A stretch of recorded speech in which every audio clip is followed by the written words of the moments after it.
हरि ओम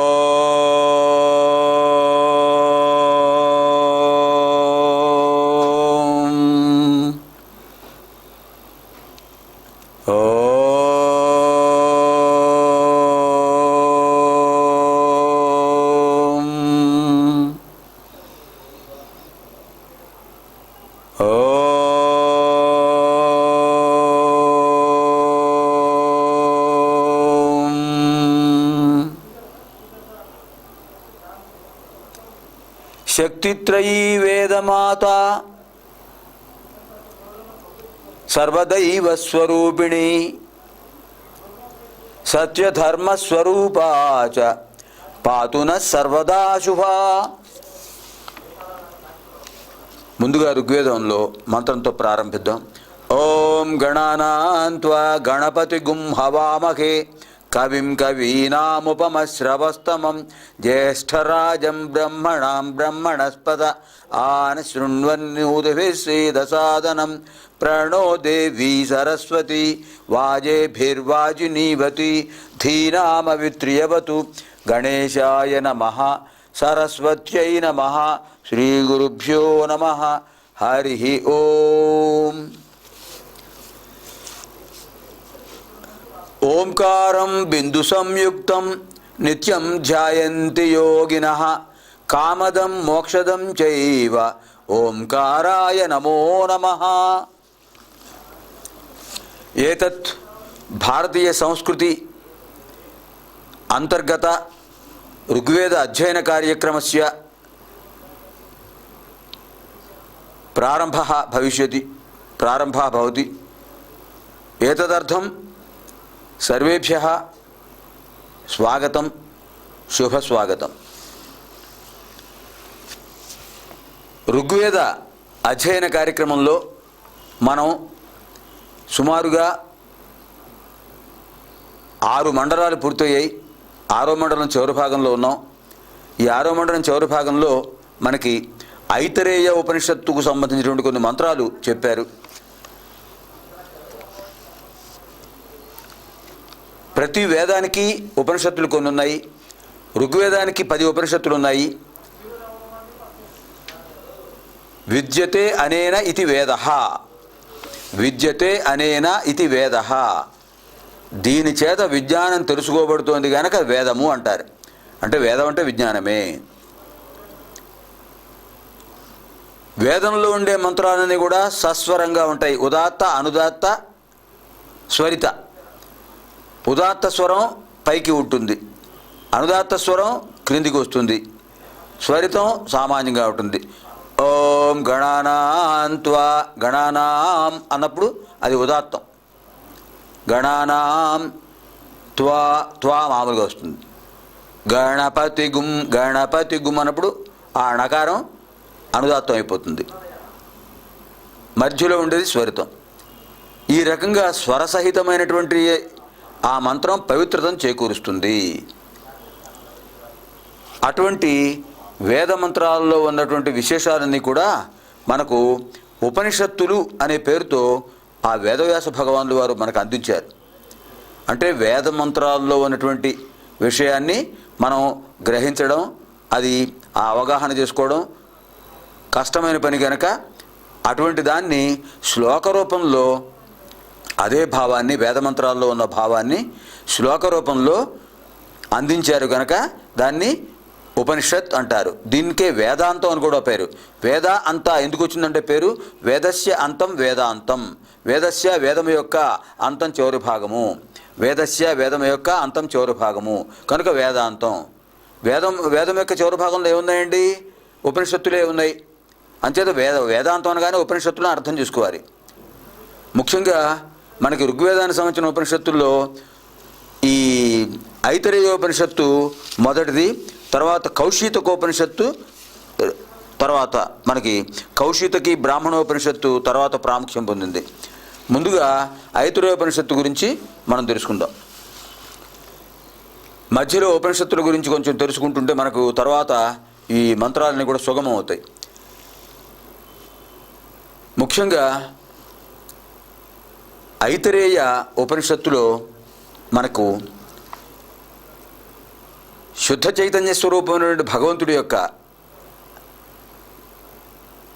వర్ణన, ఆ విరాట్ స్వరూపుడి యొక్క విశిష్టమైన రూపాన్ని వర్ణిస్తూ పరమాత్మ జగత్తును సృష్టించేటప్పుడు ఏ రకమైన క్రమంలో సృష్టించాడు, ఆ లోకాల యొక్క క్రమాలు ఇవన్నీ కూడా మనకు ఐతరేయ ఉపనిషత్తులో చెప్తున్నారు. ఇది మొత్తం 3 అధ్యాయాలండి. ఐతరేయ ఉపనిషత్తులో మొత్తం 3 అధ్యాయాలు. ఇందులో ఇవి కూడా మంత్రాలే, ఎందుకంటే ప్రతి మంత్రానికి కాకపోతే అంత వేదంలో ఉన్నంత స్వర ప్రాధాన్యం ఉండదు. ఇది కూడా కొంత స్వరం ఉంటుంది.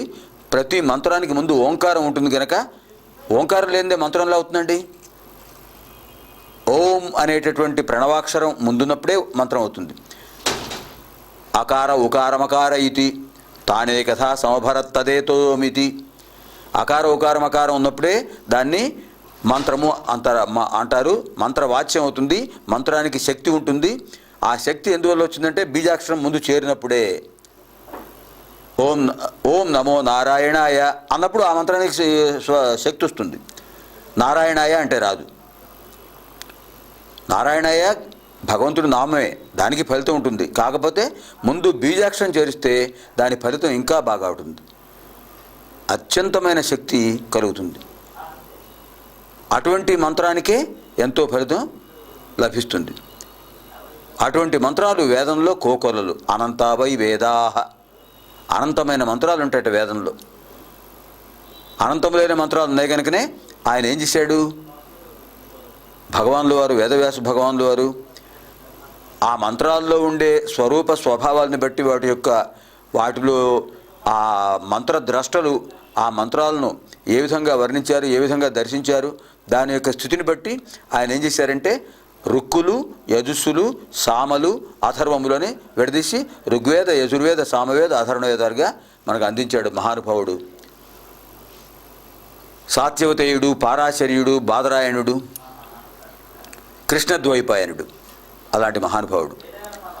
ఆషాఢ పూర్ణిమ, గురు పూర్ణిమ ఆ మహానుభావుడు అవతరించిన రోజండి. త్రిమూర్త్యాత్మకుడు. అచతుర్వదనో బ్రహ్మ ద్విబాహురపరోహరి అఫాలలోచన శంభు భగవాన్ బాదరాయణ వ్యాసం వసిష్ఠనప్తారం శక్తే పౌత్రమకల్మషం పరాశరాత్మజం వందే శుకతాతం తపోనిధిం. వ్యాసాయ విష్ణురూపాయ వ్యాసరూపాయ విష్ణవే నమో వై బ్రహ్మనిధయే వాసిష్ఠాయ నమో నమః. ప్రతిరోజు ఉదయం 9:30 నుంచి 10 వరకు, రాత్రి 7 నుంచి 7:30 వరకు వచ్చేటటువంటి ప్రసారమయ్యే మత్స్యపురాణ కార్యక్రమంలో వ్యాసాయ విష్ణురూపాయ వ్యాసరూపాయ విష్ణవే నమో వై బ్రహ్మనిధయే వాసిష్ఠాయ నమో నమః ఈ శ్లోకం తప్పకుండా చెప్పుకుంటుంటాం. వ్యాసుడు గురువర్యుడు కనుకనే ఆయన జన్మించిన రోజు గురు పూర్ణిమ, వ్యాస పూర్ణిమ, మహాషాఢి అంటారు. అటువంటి మహాపురుషుడు. ఆయన అనుగ్రహం లేకపోతే మనకి ఇవన్నీ వచ్చేవే. వేదాలు, ఉపనిషత్తులు, శాస్త్రాలు అన్నీ కూడా ఆ మహానుభావుడు మనకు అందించిన ప్రసాదం. ఇక్కడ ఐతరేయోపనిషత్తులో మనకు చెప్తున్నారు, ఓం ఆత్మా వా ఇదమేక ఏవాగ్ర ఆసీత్ నాణ్యత్ కించన మిషత్ స ఈక్షత లోకాన్నుసృజ ఇది. ఈ అనంతమైన సృష్టికి పూర్వం శుద్ధబుద్ధ స్వరూపమైన పరమాత్మ నిరాకారుడై ఉన్నాడు. ఆయన జ్యోతిస్వరూపంతో ఉన్నాడు. ఆ సమయంలో ఉన్నది కేవలం ఆకాశం, శూన్యం. ఆ శూన్యంలోంచి వచ్చింది ఓంకారం. ఓమిత్యగ్రే వ్యాహరేత్ నమైతి పశ్చాత్ నారాయణాయేత్యుపరిష్టాత్ ఓమిత్యేకాక్షరం నమైతి 2 అక్షరే నారాయణాయేతి 5 అక్షరాణి ఏతద్వై నారాయణస్యాష్టాక్షరం పదం యో హవై నారాయణస్యాష్టాక్షరం పదమధ్యేతి అనపబ్రువస్సర్వమాయురేతి విందతే ప్రాజాపత్యం రాయస్పోషం గౌపత్యం తతో అమృతత్వమశ్నుతే తతో అమృతత్వమశ్నుత ఇది ఇది యజుర్వేద సూక్తం అని యజుర్వేదంలో ఓంకారం గురించి చాలా చెప్పారు. ఇంకా అథర్వణ వేదంలో ఇంకా వివరంగా చెప్పారు. అటువంటి ఓంకారం మొదట ఆవిర్భవించింది. అది భగవంతుడి యొక్క నాదం. ప్రకృష్టం నవం ప్రణవం, ఆ ప్రణవనాదం వచ్చింది. ఆ ప్రణవనాదం యొక్క శక్తితోనే పరమేష్ఠి సృష్టిని ప్రారంభించాడు. అటువంటి విశిష్టత ఓంకారానికి ఉంది. భగవంతుడి యొక్క రూపం తేజస్సు, భగవంతుడి యొక్క నాదం ఓంకారం. చూడండి, ఓంకారానికి జ్యోతి స్వరూపానికి ఎంత అవినాభావ సంబంధం ఉందో. అందుకనే జ్యోతి ధ్యానం చేసేవాళ్ళు దీపారాధన చేసి ఆ దీపారాధన ఎదురుగా ఒక చాప వేసుకుని లేదా పీట వేసుకుని కూర్చుని పద్మాసనంలో కూర్చుని, లేదా సౌకర్యంగా ఉండే ఏ ఆసనమైనా సరే, పద్మాసనం బాసిపెట్లు వేసుకుని కూర్చోవచ్చు, వజ్రాసనం మీద కూర్చోవచ్చు. కూర్చుని అప్పుడు ఆ జ్యోతి స్వరూపాన్ని చూస్తూ దీపారాధన చేస్తాం కదా, ఆ దీపారాధన యొక్క ఆ జ్యోతి స్వరూపాన్ని అలా భక్తిభావంతో చూస్తూ ఆ రూపాన్ని సరిగ్గా మనం బొట్టు పెట్టుకునే చోట ఆజ్ఞాచక్రంలో దాన్ని ఆవాహన చేయాలి. అంటే ఎదురుగ్గా మనం చూస్తున్నటువంటి ఆ తేజస్సు, ఆ జ్యోతి మన యొక్క ఆజ్ఞాచక్రంలో భ్రూ మధ్య భాగంలో కుంకుమ రేఖను తీర్చిదిద్దుకునే చోట, విభూతి లేదా చందనం పెట్టుకునే చోట అక్కడ ఆ జ్యోతి స్వరూపాన్ని ఆవాహన చేయాలి. అలా చూసిన తర్వాత కళ్ళు మూసుకోవాలి. కళ్ళు మూసుకుని ఆ జ్యోతిస్సు ఇక్కడ ఆ భూమధ్యంలో ఆజ్ఞాచక్రంలో ఉన్నట్టుగా భావించాలి. ఆ జ్యోతిష్ ఇక్కడ ఉంది. ఇదే జ్ఞాననేత్రం. ఆ జ్ఞాననేత్రంలో మన ఇష్టదైవాన్ని ఉపాసించాలి. అలా కళ్ళు మూసుకుని ఓంకారం చేస్తుండాలి. అలా అక్కడ లోపల జ్యోతిష్ను చూస్తూ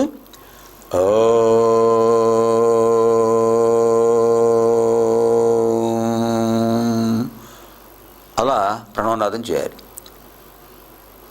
దానివల్ల ఏకాగ్రత పెరుగుతుంది, ధారణాశక్తి పెరుగుతుంది, మనస్సు చంచలమవదు, మనస్సుకు ప్రశాంతి కలుగుతుంది,